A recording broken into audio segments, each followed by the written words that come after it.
After David becomes king, he only rules in the very southern part of Israel. So I don't even know. I can't.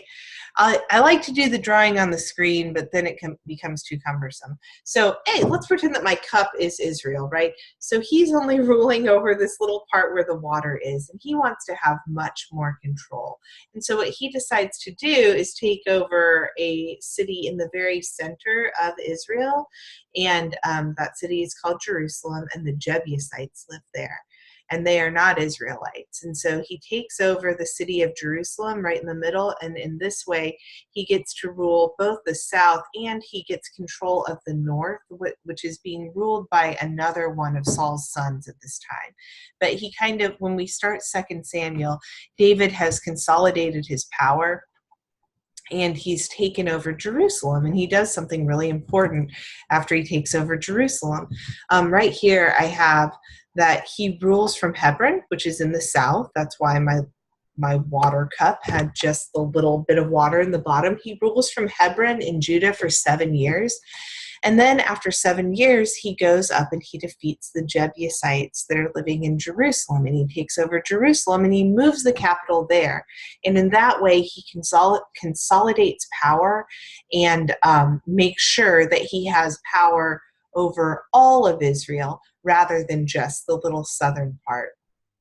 One of the most significant things that he does is that he moves the Ark of the Covenant to Jerusalem. Now remember, the Ark of the Covenant has been hanging out for almost forever. Yeah, since it was built. It's been hanging out in this tabernacle and been kind of moving to different locations in Jerusalem. David is trying to make that covenant with Abraham firm and secure by moving the Ark of the Covenant to the new capital. David is essentially saying, we are going to make this legitimate. We are going to reorient our lives around God the way that we're supposed to, and we're going to have the Ark of the Covenant here at Jerusalem in the capital city. I can't show you that video, but I will post it for you so that you can see it outside of the lecture. Now, once David has taken up his throne in Jerusalem, God makes him a promise. So you can turn with me to 2 Samuel 7, and what I want you to do in your own Bibles, I'm trying to get there too, is to read through 2 Samuel 7, verses 1 through 17. And I want you to circle every time you see the word house written. There's an interesting play on the word house going on. Essentially what David says is, Yahweh, I want to make you a house. And Yahweh says to David through the prophet Nathan, you're not going to make me a house. I'm going to make you a house. And it's this play on the idea of house, meaning temple, a house for Yahweh, and house, meaning dynasty, an everlasting dynasty for David, where one of his kids will always be on the throne in Jerusalem. Now, once you've read through 2 Samuel, you can pause me or something. You do need to read it, though. It's really important. You'll notice that play on the word house, and you'll also notice that, and you should pause me now, and then read 2 Samuel 7, 1 through 17, like I told you to, and then come back to this. Okay, hopefully I've been paused, and now I'm unpaused. So finally, we have here our third covenant. God has promised to Abraham that he would give Abraham land, descendants, and a blessing. God has covenanted with Moses that if people will obey Yahweh, then Yahweh will bless them. And if they disobey, Yahweh will curse them. And now finally, we've got this covenant with David. And it's also unilateral. It's Yahweh just promising that one of David's descendants, will always be on the throne in Jerusalem. And this is really significant because it makes the presence in the land of Canaan, the presence of the people of God, much more permanent. And this is what they've been hoping for ever since this covenant with Abraham. Because remember, after the covenant with Abraham, They went down to Egypt and were slaves there, and they don't want a redo of that. And so this covenant acts to solidify their presence in Canaan. It's kind of been questionable ever since the time of Joshua on through 1st and 2nd Samuel. And so this is kind of a big deal that Yahweh says, okay, you're established here now. I'm going to make sure that you always have a king on the throne. Keep in mind, though, that we are headed for the exile. That's why Hermione, or the Deuteronomist, is telling this story. And in the end, it's going to be this covenant with Moses that overrules these two covenants. But for now, in 2 Samuel 7, we have the promise of a never-ending dynasty for David and David's descendants, which is great. However, things are going to turn to just absolute terror, kind of like the book of Judges in David's house.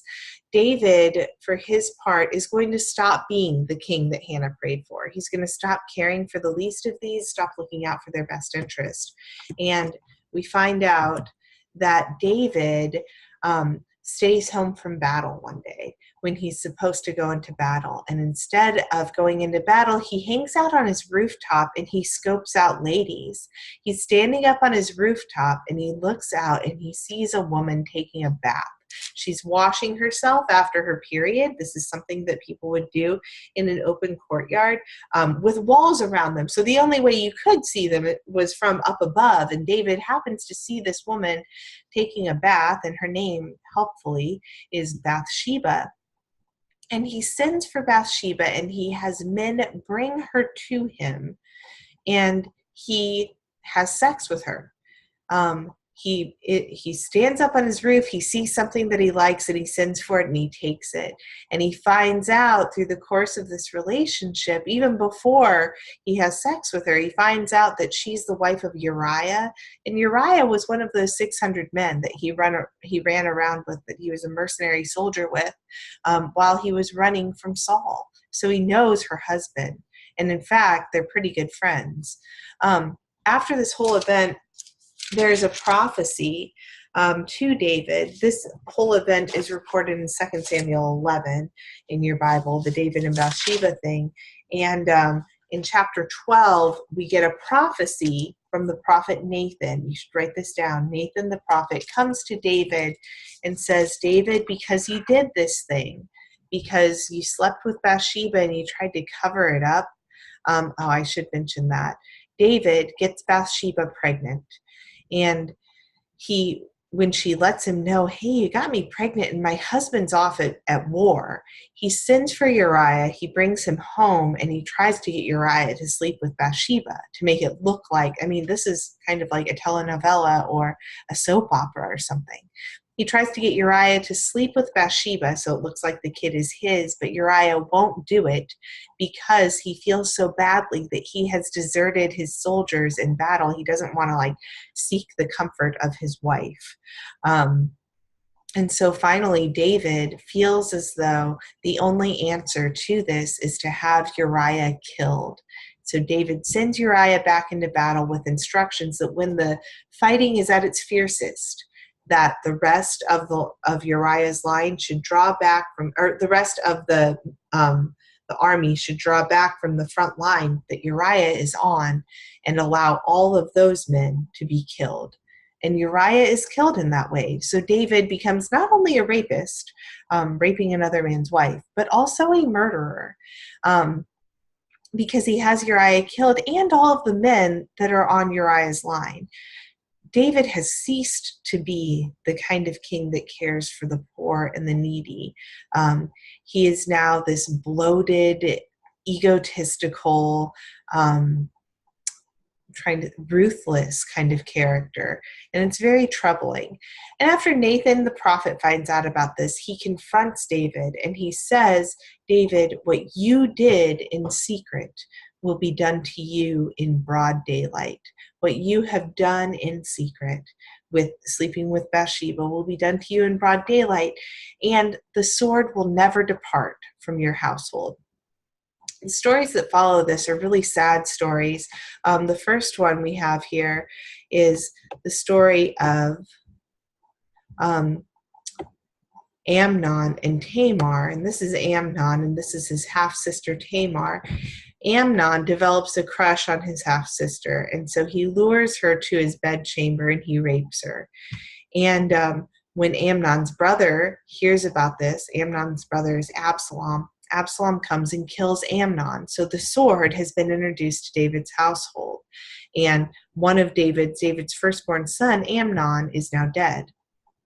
Absalom goes on the run for a while and then worms his way back into David's affection several years later and starts to gain the support of people throughout Jerusalem saying, hey, Dad, he's a good politician. And Absalom will say, Dad can't hear your case right now, but I can. And so I want to listen to you. And he gains all of the support. And in the end, he decides to revolt against David. And Absalom succeeds in driving David and David's family out of the palace, and taking over the whole palace for himself. And Absalom, David's son, is going to take all of David's concubines, his second-class wives, and he's going to take them up to the rooftop of the palace where David first saw Bathsheba.